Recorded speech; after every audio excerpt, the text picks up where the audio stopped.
Hi, it's me, Kamika, and welcome back to the It's Me, Kamika podcast. Today we're going to review The Real Housewives of New York, Season 15, Episode 7. Now, the official episode description claims Uba considers the next step in her relationship while Erin and Raquel go on a double date. But there's so much more to this episode than this. Now, I'm not here for a long time. I am here for a good time. So let's get the party started.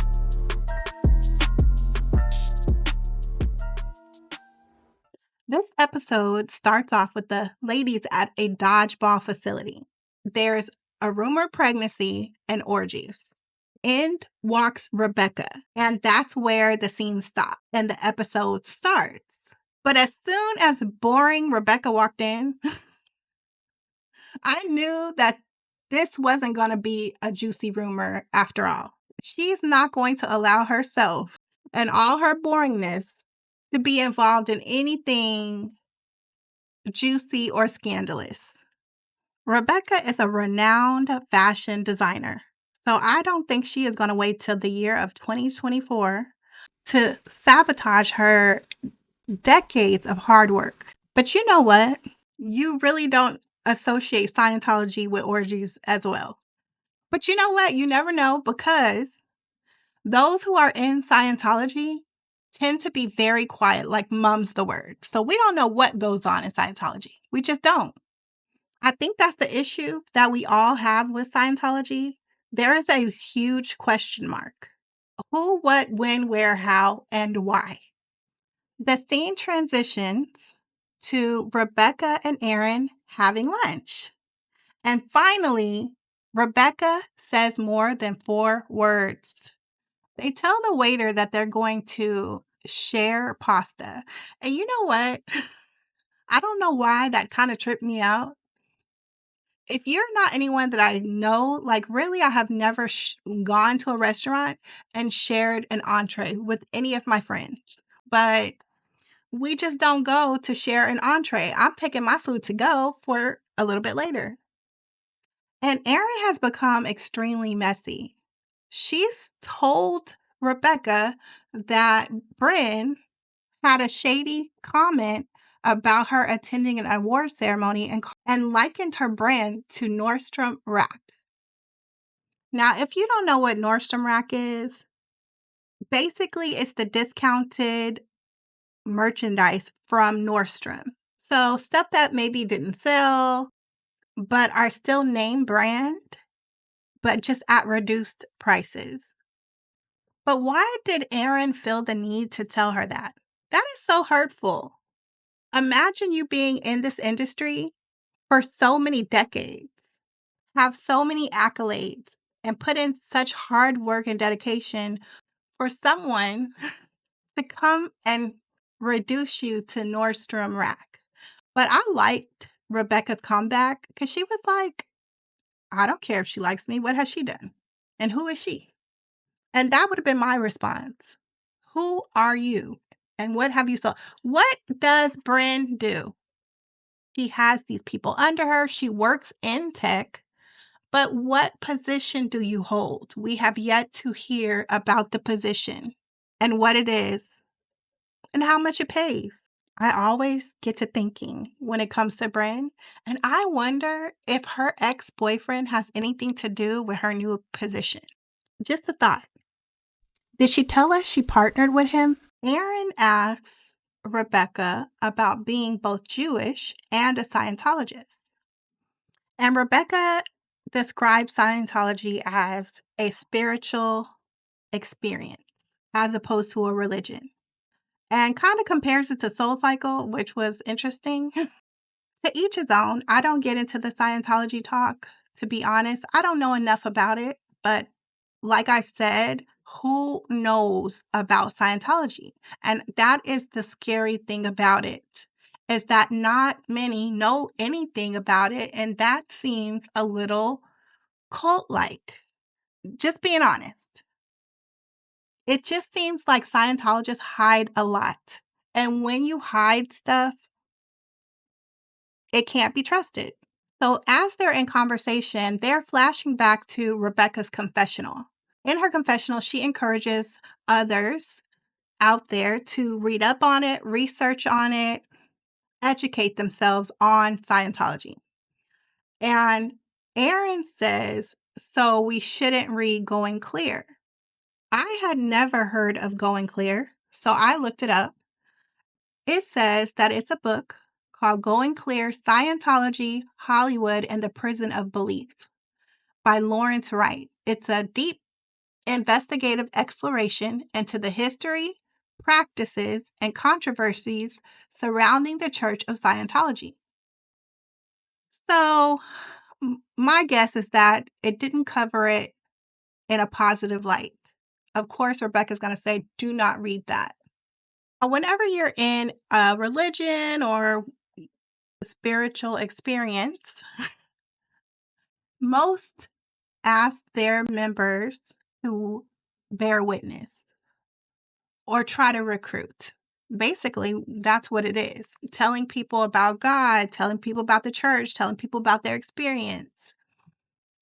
So, do I think that this was a requirement of her being on this show? Absolutely. Because from what I know about Scientology, they have recruitment practices. Especially if you are a celebrity, it's based upon influence. I like that Rebecca doesn't go too deep into the spiritual experience. I like that she just kept it surface. Let's get into her confessional look. Now, the sleek, wet hair look is in.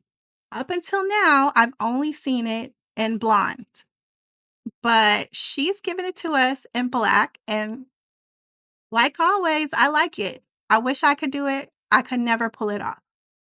She has jewelry on that looks very chic. She has this off the shoulder black outfit on.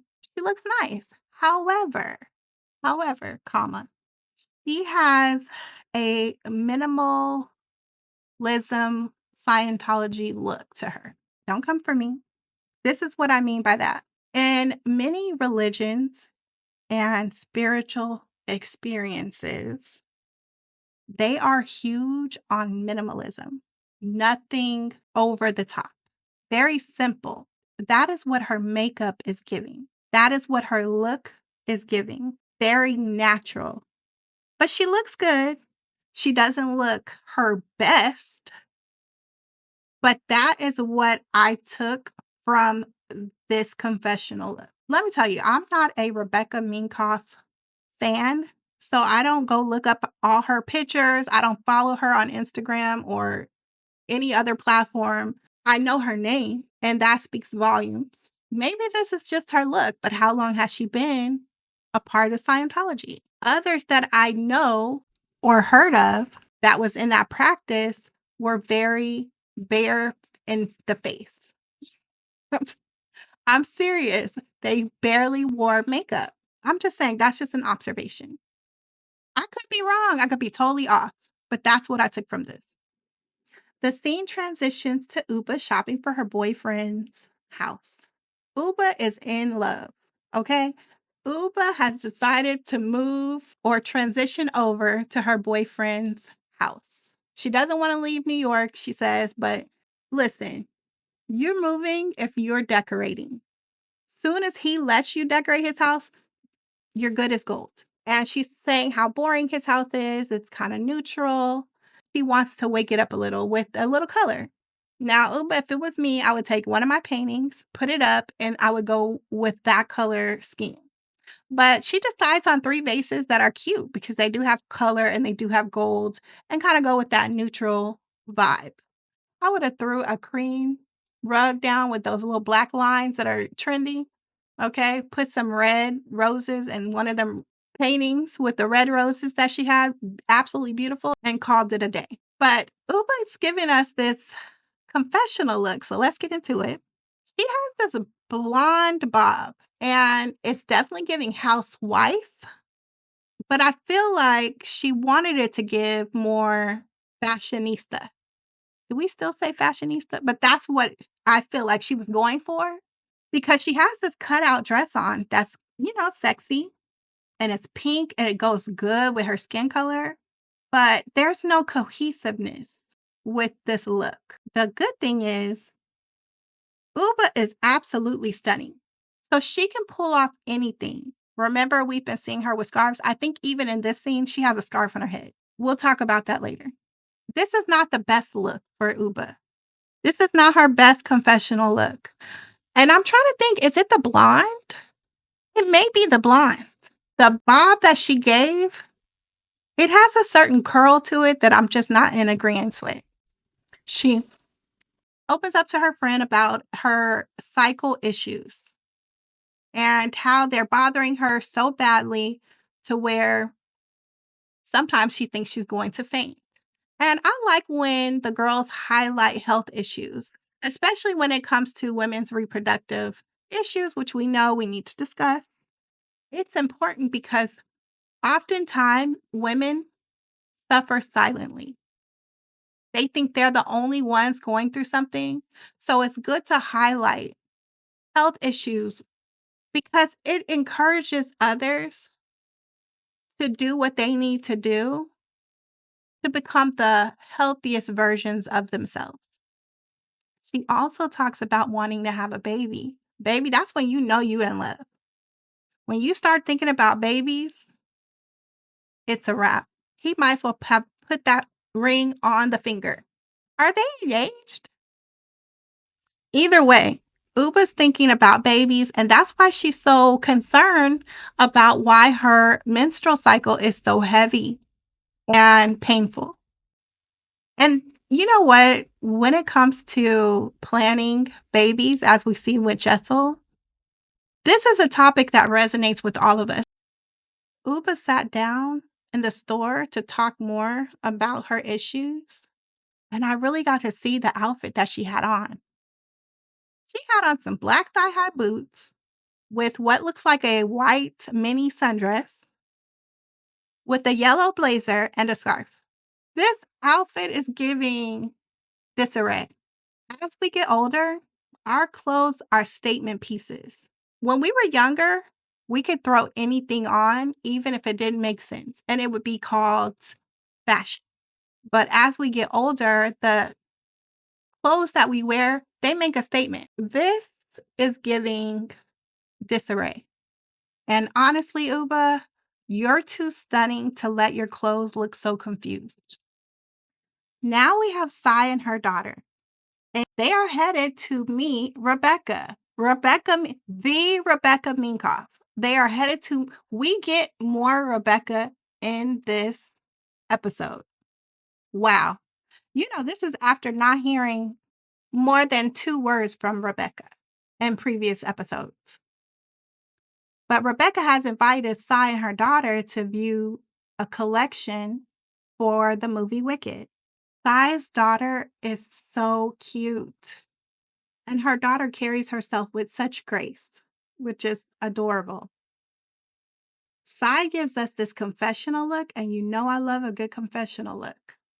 She looks absolutely gorgeous. She's rocking this black turban, and she has her hair pulled to one side. She paired this look with these double hoop earrings that scream urban luxury. And Saya's fitness goals, because of course, she's wearing this tube top. And I'm not a fan of the tube top. The tube top looks like a piece of art because it's this goldish color. And I feel like you see an image of a human body with like the muscles, the breast outline. I just wasn't feeling it, right? But you don't have to because the tube top was not the real outfit. The true outfit is Sai's arms. They are so sculpted, and she is just giving us nothing but fitness realness. But what I also like about this confessional look is that oftentimes when brown girls appear on screen, there's a pressure to conform to mainstream fashion standards. And sometimes it's at the cost of the individuality. But what I love about Sai's look is that it's unapologetically cultural. And she pulls it off with such confidence and authenticity. And speaking of style, we have a transition to Brynn. She's walking down the street, strutting a pink and white striped shirt that's kind of giving a little Ralph Lauren, but it misses the mark. And she pairs this with checkered pants, which are brown, cream, and like a reddish color. So I can see why we only get a brief glimpse of this outfit. Like if you blink, you'll miss it. I had to rewind it because I just was in disbelief. Brynn has no style. Point blank. She just doesn't have any style. This is every episode. Brynn gives off, I'm cute, so I can wear anything. But no, friend. No, you need a stylist. You are on a show with millions of people watching. You need a stylist. Brynn meets Erin and Jessel for breakfast or brunch. Looks stunning. Like that table of people that you can't help but stare at a restaurant.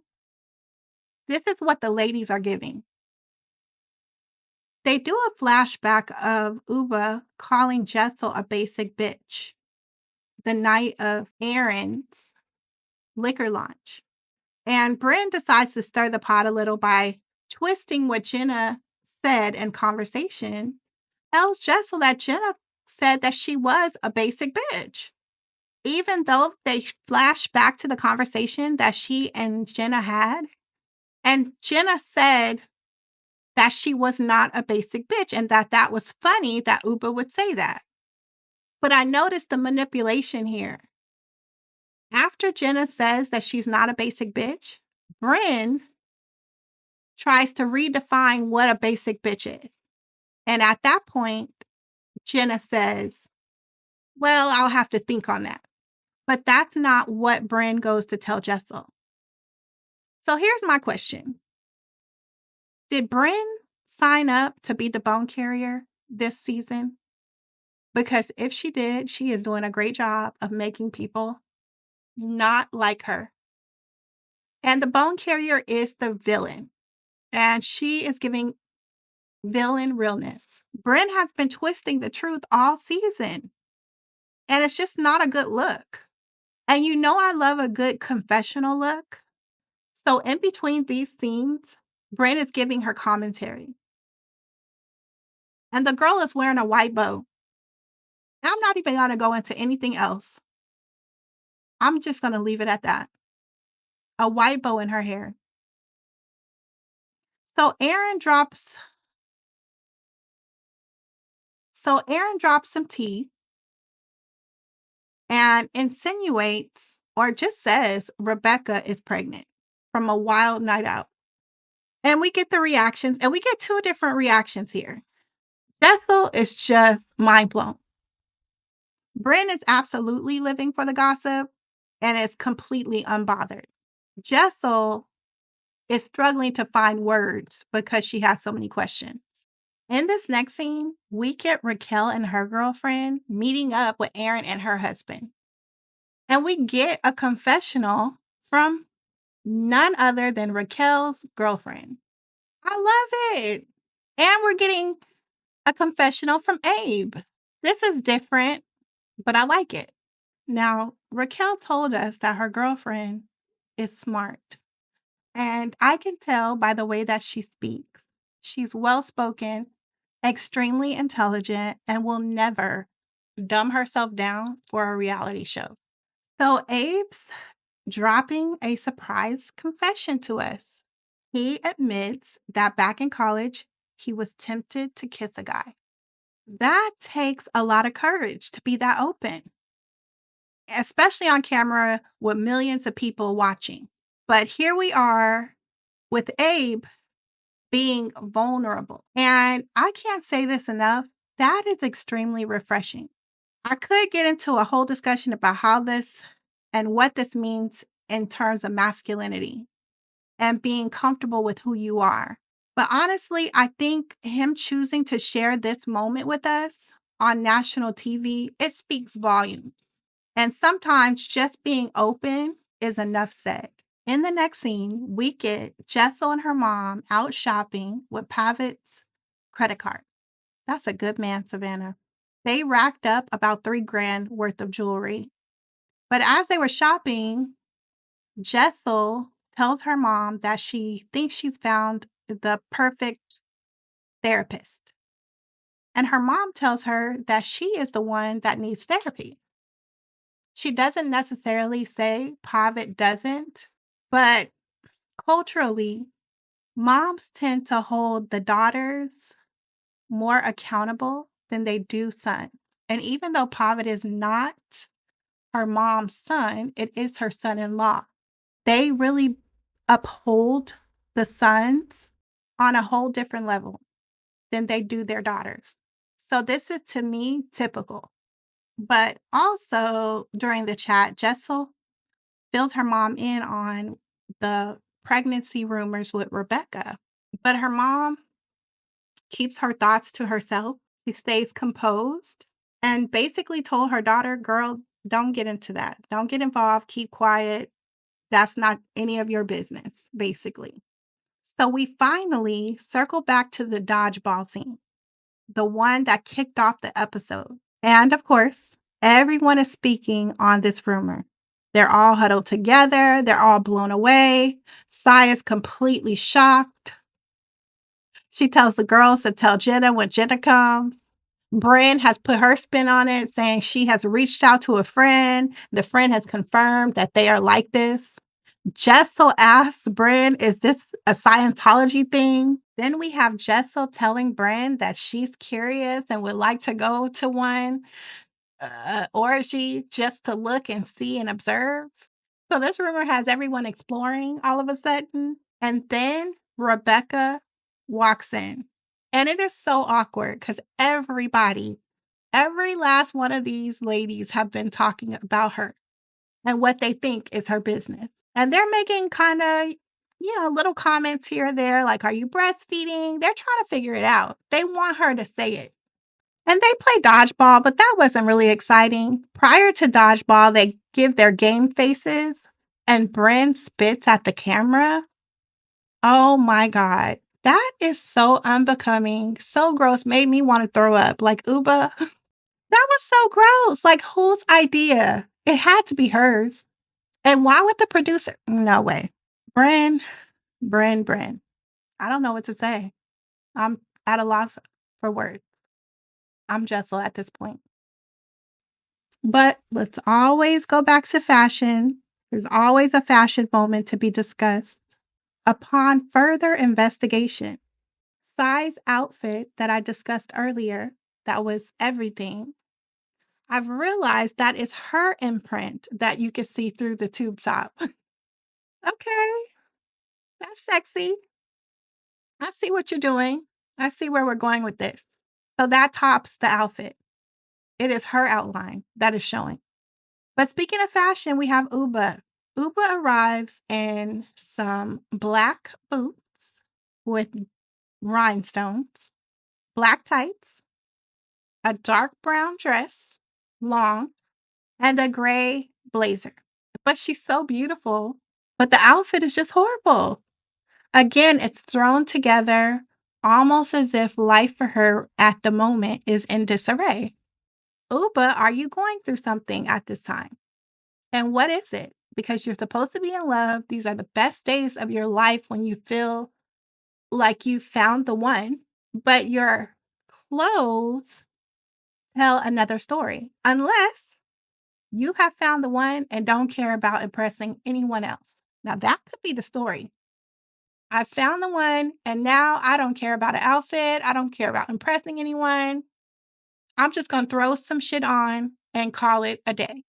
That's it. We figured it out. We figured it out. These outfits are a statement. She's in love. The episode concludes with Jenna whispering to Rebecca that there are rumors going around about her. And Rebecca says, tell me what the rumor is. Jenna doesn't want to tell her. Jenna looks at her stomach. Immediately, Rebecca looks over to Erin and tells Erin, like, you told my secret. Gets up and leaves, and Erin runs after her. But you see them smiling, and that's how it ends. This whole episode has been building up to that last scene where they have definitely put the girls through some stress over the thought that someone is carrying someone else's child while married. I would have been mad. I spent all that time stressed for her on her behalf.